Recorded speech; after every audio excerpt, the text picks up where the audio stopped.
एक तरफ पीएम मोदी ने जहां विश्व वन्य जीव दिवस पर देश को बड़ा संदेश दिया, तो वहीं इधर यूपी में सीएम योगी ने प्रदेश को जो 1 ट्रिलियन इकोनॉमी बनाने का लक्ष्य रखा है, उसमें कृषि क्षेत्र का बड़ा योगदान होने वाला है।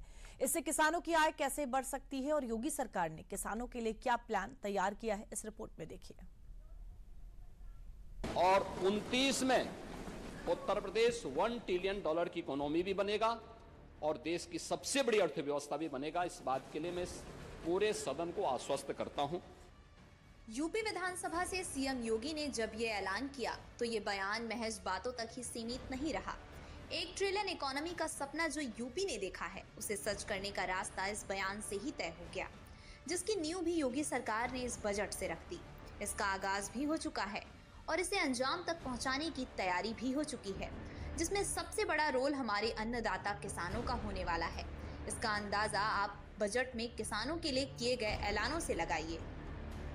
कृषि के लिए कुल बजट का 11% दिया गया। सूक्ष्म सिंचाई योजना के लिए 720 करोड़ दिए गए। राष्ट्रीय औद्योगिक मिशन के लिए 650 करोड़ का प्रावधान। गन्ना मूल्य भुगतान के लिए 475 करोड़ की व्यवस्था। कृषि ऋण के माध्यम से किसानों को वित्तीय सहायता देने पर जोर। कृषि स्टार्टअप से युवा उद्यमियों को बढ़ावा देने पर जोर।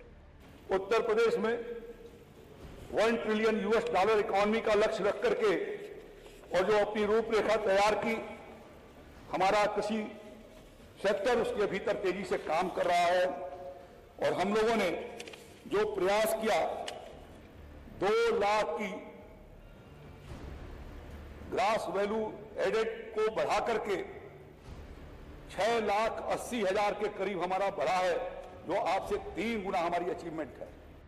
यूपी में किसानों के खेतों में जब चमचमाती फसलें लहराएंगी तो सेट किया गया 1 ट्रिलियन इकोनॉमी का टारगेट भी अचीव होगा और राज्य के किसान भी समृद्ध होंगे। ये विकसित भारत में भी अहम योगदान साबित होगा। योगी सरकार किसानों के इस पोटेंशियल को बखूबी समझती भी है, इसलिए कृषि के क्षेत्र में सिर्फ भारत ही नहीं बल्कि विदेशों से भी निवेश लेकर आ रही है। यूपी एग्रीज परियोजना के तहत 4,000 करोड़ का निवेश। कृषि उत्पादन में वृद्धि हुई। मत्स्य पालन निवेश के लिए यूएई के साथ 3900 करोड़ का समझौता हुआ। 4,000 करोड़ निवेश विश्व बैंक और योगी सरकार के सहयोग से हुआ। ग्लोबल इन्वेस्टर समिट से 10 लाख करोड़ कृषि निवेश का लक्ष्य रखा गया। एक अंतर्राष्ट्रीय निवेश है जिसमें फ्रांस, कोरिया, जापान भी भागीदारी है। बीज उत्पादन के लिए 161 फार्मों पर पीपीपी मॉडल लागू किया गया। उत्तर प्रदेश का बजट सर्वाधिक धनराशि की व्यवस्था की गई है और इसमें कृषि क्षेत्र के लिए भी बहुत अच्छे तरीके से धनराशि की व्यवस्था की गई। आज उत्तर प्रदेश की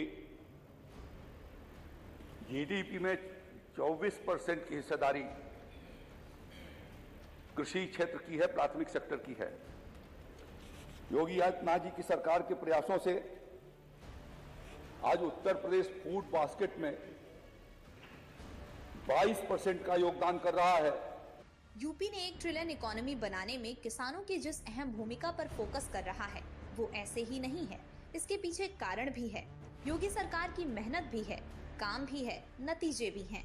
जब योगी सरकार यूपी में आई थी और अब किसानों की आय में क्या अंतर आया है, जब आप ये देखेंगे तो आपको भी समझ में आएगा। National bank for agriculture and rural development यानी नाबार्ड के all India rural financial inclusion survey 2021-22 के मुताबिक यूपी में 2017 के बाद किसानों की आय में भारी बढ़ोतरी हुई है। साल 2016-17 में यूपी में कृषि परिवारों की औसत मासिक आय 6,668 थी, जो सभी राज्यों में सबसे कम थी। 5 साल बाद यानी 2021-22 में इसमें 63% से ज्यादा सुधार हुआ और ये अब बढ़कर 10,847 हो गई है। जाहिर है कि 1 ट्रिलियन इकोनॉमी के लिए किसानों पर जो जोर योगी सरकार दे रही है, उससे उम्मीद है कि इनकी आय और बढ़ेगी। यही नहीं, सरकार इसके लिए किसानों की हर छोटी बड़ी समस्याओं पर ध्यान भी दे रही है। किसानों की एक समस्या आवारा पशु है। सरकार ने इस बजट से उसके लिए प्रावधान किया है। वन पर निराश्रित गौवंश के भरण पोषण और गौआश्रय पर माइक्रो मैनेजमेंट के पर्यवेक्षण के संबंध में दिशा निर्देश जारी कर दिए गए।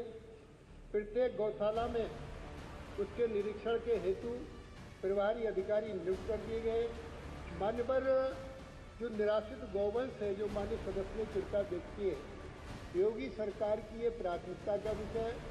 और माननीय पर मैं सदन को अवगत कराना चाहूँगा, माननीय मुख्यमंत्री योगी आदित्यनाथ जी ने इस निराश्रित गौवंश को इस बजट में 2000 करोड़ रुपए की बजट की व्यवस्था की है, ताकि इसका पूरा माइक्रो मैनेजमेंट 1 ट्रिलियन की इकोनॉमी के लिए कृषि क्षेत्र के अलावा कई और क्षेत्र भी हैं जिन पर योगी सरकार फोकस कर रही है। इनमें मेडिकल सेक्टर भी एक बड़ा हिस्सा है। सोमवार को सत्र का 8वां दिन था। विपक्ष ने यूपी में मेडिकल सेवाओं को लेकर सत्ता पक्ष से सवाल किया था। सवाल कोविड को लेकर फैले संक्रमण से जुड़ा हुआ था और जवाब विपक्ष ने इसको लेकर यूपी में बनाए गए लैब पर मांगा था। स्वास्थ्य मंत्री होते हुए डिप्टी सीएम ब्रजेश पाठक ने इसका 2 जवाब दिया। वो राज्य की जनता को जरूर सुनना चाहिए। लैब का सवाल है, हमारे पास सारे संसाधन उपलब्ध हैं। गोरखपुर और लखनऊ में ये लैब पहले से चल रहे हैं। हमने इसलिए जवाब में बताया है, हर जिला स्तर पर व्यवस्था हम करने वाले हैं। जब आवश्यकता हुई तो सारे इंतजाम हमारे पास सुनिश्चित है। हर सीएससी लेवल पर ऑक्सीजन प्लांट लग चुका है। कोरोना महामारी के काल में ये माननीय सदस्य आपके भी क्षेत्र में लगा होगा।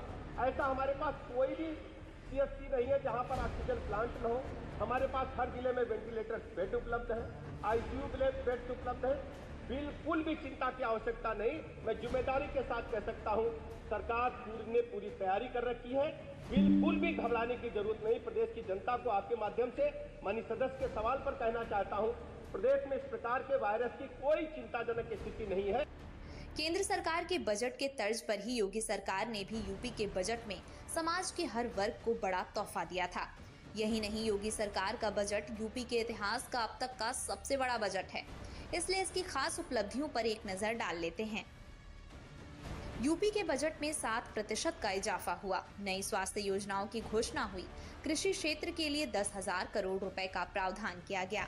बेरोजगारों के लिए स्टार्टअप योजना की शुरुआत हुई। महिलाओं की सुरक्षा और रोजगार के लिए नई योजनाएं लाई गईं। दरअसल मंगलवार को बजट सत्र का आखिरी दिन होगा और ये दिन बेहद अहम होने वाला है, क्योंकि आखिरी दिन कुछ बड़े फैसले लिए जा सकते हैं।